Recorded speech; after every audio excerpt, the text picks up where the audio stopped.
Mitos-mitos serta cerita masyarakat yang menyertai sebuah daerah selalu saja menciptakan rasa penasaran bagi tim Masih Dunia lain. Di wilayah Cangkringan, Yogyakarta, keberadaan sebuah goa yang diliputi oleh banyak cerita angker dan fenomena mistis menjadi lokasi berikutnya yang akhirnya kami datangi.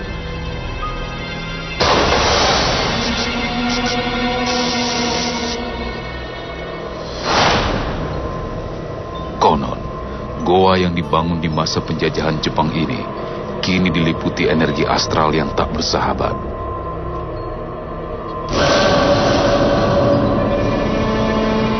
Mitos yang beredar jika ada seseorang yang tak diperkenankan berada di gua tersebut, maka sosok astral sang penunggu gua tidak segan melakukan interaksi secara fisik kepada orang tersebut.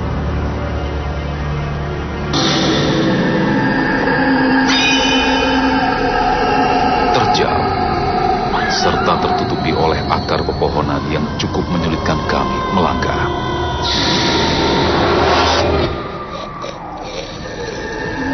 Namun sesampainya di mulut gua, kami pun merasa perjalanan yang kami lakukan tak sia-sia. Tidak besar seperti yang dibayangkan. Namun, aura yang terasa di saat tim mencoba memasukinya cukup membuat kami terdiam. Entah energi atau sosok apa yang ada dan menyertai saat tim berada di sana.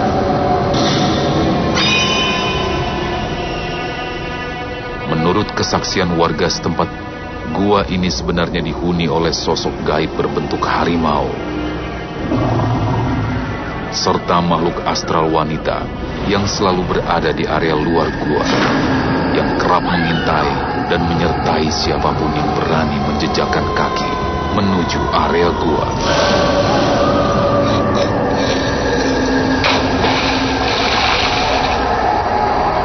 Sementara dari sebuah sendang yang berada tepat di depan gua, fenomena gaib berupa suara riakan air yang terdengar seperti orang mandi di tengah malam kerap membuat bingung warga setempat dan membuat tak seorang pun berani keluar rumah.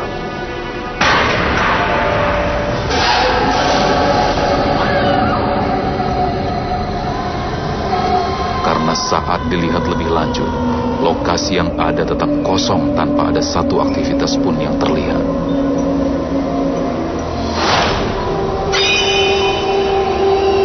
Hamparan alam yang mengelilingi kami di lokasi ini, sebuah pembuktian akan dilakukan oleh peserta uji nyali. Pengalaman astral seperti apakah yang akan didapatkan dari setiap fenomena gaib serta interaksi yang mungkin saja muncul di Gua Cangkringan.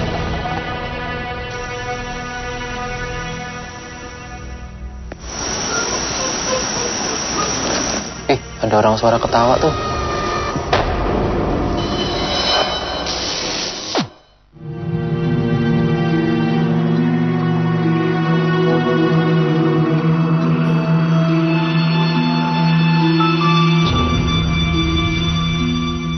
Berada di antara kuatnya energi alam, sebuah gua peninggalan masa silam juga memiliki energi astral dari berbagai sosok misterius yang konon menghuni keberadaannya. Dari lereng Gunung Merapi, saya Rudi Kawilarang di Masih Dunia Lain.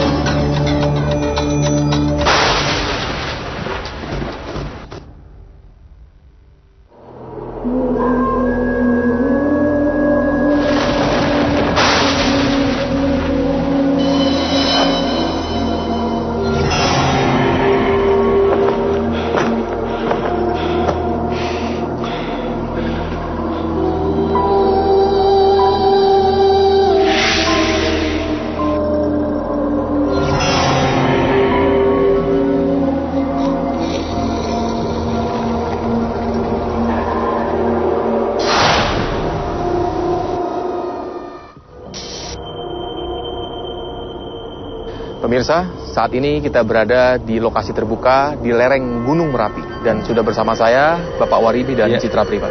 Kita akan menelusuri perjalanan ini. Mari Pak Waribi. Ini memang masih salah satu lereng dari Gunung Merapi, Pak Waribi? Ya, ini dari sisi agak barat dari lereng Merapi, lurusnya di Kaliurang. Energinya sih pun masih energi alam ya, masih alami. Iya, betul.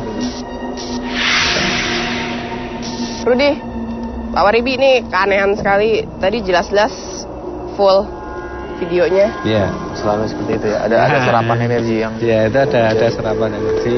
Empty langsung kosong. Di sini ada 2 jalur ya, jalur ke bawah sama jalur ke kiri.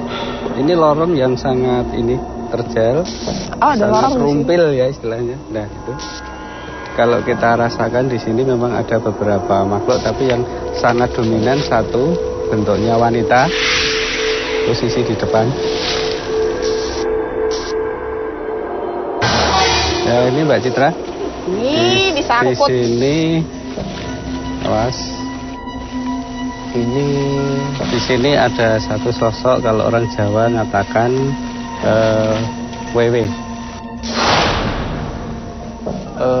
Ini sosoknya sendiri memang mendiami lokasi ini, Pak Waribi? Ya, ini memang posisi dia sudah lama berdiam di sini, bertempat di sini.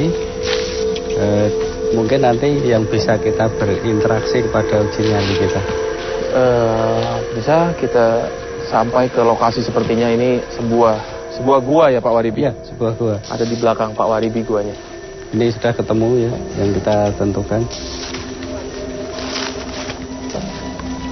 Ini ada beberapa pohon yang besar. Ini satu, malah tinggi sekali. Waduh. Seperti ya Pak Waribi? Iya. Kenapa Pak Waribi ada? Banyak. Ada banyak sekali. Iya. Sudah ada banyak sekali. Mbah, misi Mbah. Coba menurut dari cerita masyarakat yang ada di sini, dulu pada zaman Jepang itu di sini mau dibikin satu lorong untuk irigasi, tapi waktu itu Jepang keburu tergusur.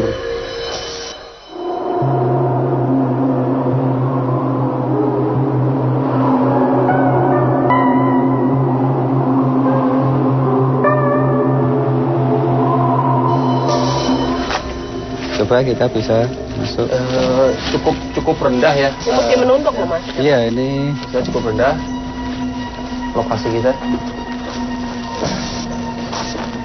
Tapi lokasi-lokasi seperti ini memang sering dijadikan satu ritual juga Pak Waribi ya, oleh orang-orang. Salah satu bukti bahwa di sini ada salah satu tempat yang biasa dipakai oleh masyarakat untuk mengadu nasib atau semedi, mencari inspirasi ya di sini. Oke, Pak Waribi dan juga Citra ya. Ya. Di dalam gua ini sendiri energi dan apa yang dirasakan ya? Di dalam gua ini memang energinya sangat besar sekali. Bisa terjadi karena sewaktu di sini ada orang bersemedi, itu otomatis mengeluarkan beberapa energi atau aura. Makanya dari dinding-dinding alam gua ini menyerap juga, merekam juga dari aktivitas orang-orang yang berada di sini. Ada yang dirasain Citra? Kuat banget tarikannya di sini. Kayak ketarik terus ke situ. Kenapa ya Pak? Kenapa orang tertarik dengan tempat ini dan juga orang melakukan ritual-ritual di tempat seperti ini? Nggak tahu ada titik pusaran kuat sekali di sini. Ya, di sini bisa kita sebut dengan ether. Ether ya? Ether itu suatu titik energi yang sangat kuat di sini. Ini bisa mempengaruhi siapa yang masuk di sini, nanti akan terpengaruh dengan mudah untuk mencapai pada frekuensi tinggi. Saat mereka melakukan ya. ritual ataupun segala sesuatu di sini, energinya itu bisa menampakkan wujud nggak, Pak Waribi, di sini? Kalau nanti bisa berinteraksi itu pasti dari posisi di luar gua.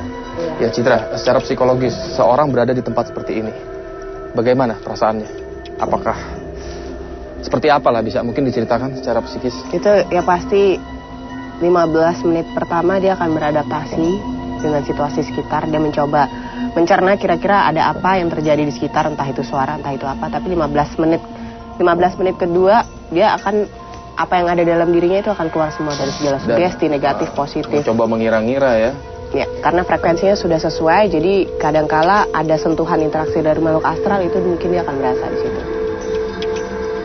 Ini Ruth, mungkin juga pemirsa masih dunia lain bisa tadi saya ambil secara kita langsung. save ada orbs memang Ada orbs yang Sebenarnya bentuk sosok sih, Iya. beberapa.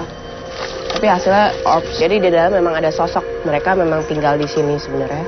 Dan kemungkinan itu juga yang akan mempengaruhi peserta. Ya, kita merasa cukup ya Pak Waribi ya. Iya, saya rasa cukup. Baik pemirsa, kita tunggu siapakah peserta kita pada malam hari ini yang berani beruji nyali di gua ini. Mari.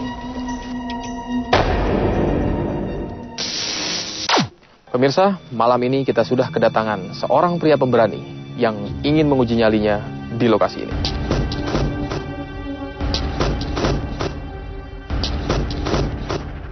Saudara Arya, motivasi apa sehingga Anda ingin menjadi seorang peserta uji nyali? Pengen lihat sih sebenarnya penampakannya itu seperti apa sih di dunia lain ini nih. Sebetulnya, adakah pengalaman Anda mengenai dunia astral ataupun dunia gaib? Sebenarnya sih cuman merasakan aja. Mungkin di bulu kuduk rasa merinding seperti itulah. Ya, baiklah. Saat ini kita akan menanyakan perihal mengenai lokasi kita pada malam hari ini kepada seorang narasumber. Selamat malam, Bapak Duku Balong ya. Selamat malam, Pak Duku. Iya.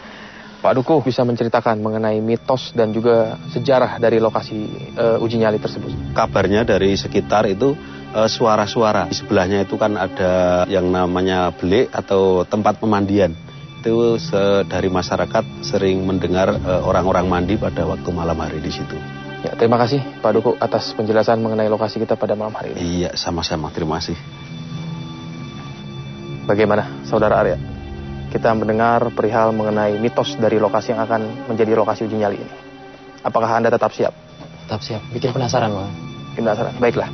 Saya akan langsung mengantar Anda ke lokasinya. Tapi sebelumnya, saya akan menutup mata Anda.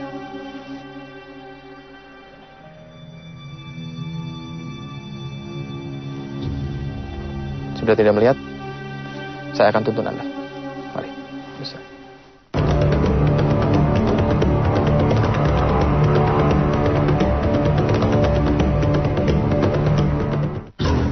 Saudara Arya, inilah lokasi uji nyali kita. Saya akan menyampaikan peraturannya untuk Anda. Uji nyali akan Anda laksanakan di sini selama 2 malam. Dan Anda ditugaskan untuk berinteraksi selama berada di tempat ini. Sambil menunggu, kami menyiapkan perbekalan untuk Anda. Dan juga cahaya lilin, karena itu akan menjadi satu-satunya sumber cahaya saat Anda berada di lokasi ini. Kamera kami akan mengawasi Anda dari berbagai sudut. Ada satu di depan, di samping Anda, sini, di dalam, dan juga ada di sebelah sini. Dan kami berharap Anda tidak bergerak di luar dari jangkauan kamera kami. Jika ada hal yang Anda rasakan, bisa langsung Anda komunikasikan dengan kami. Dan apabila Anda merasa tidak kuat berada di tempat ini, silakan melambaikan tangan ke kamera.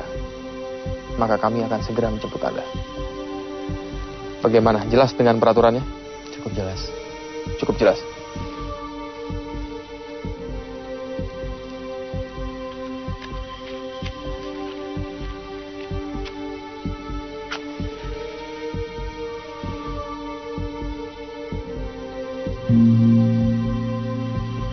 Suara gong menandakan uji nyali ini sudah dimulai. Saya ucapkan silahkan beruji nyali.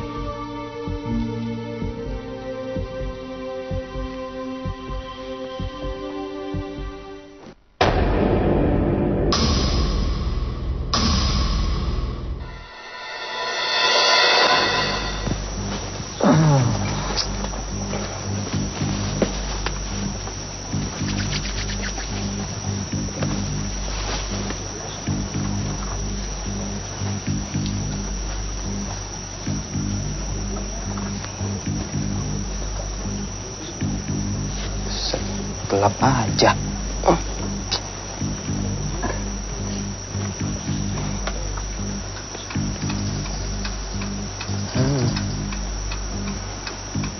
Banyak burung sama kelelawar juga. Namanya juga di hutan.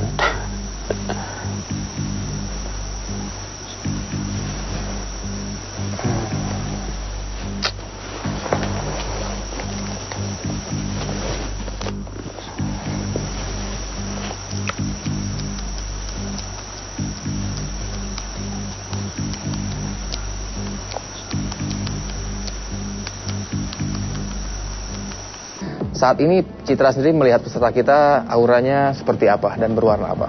Sebelum memasuki lokasi uji nyali, Rudi, jadi peserta ini memiliki warna auranya kuning.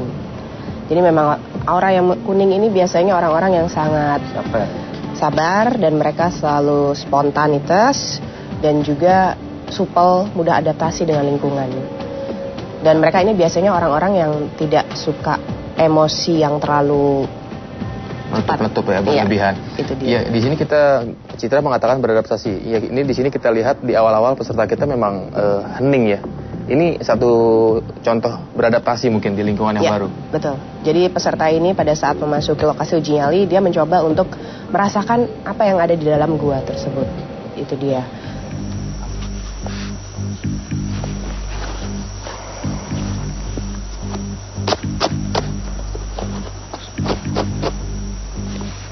Oh.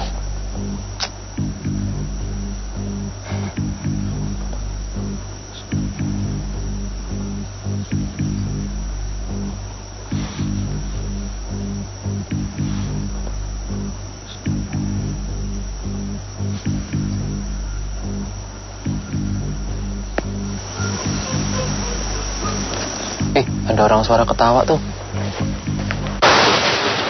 Selanjutnya, di masih dunia lain.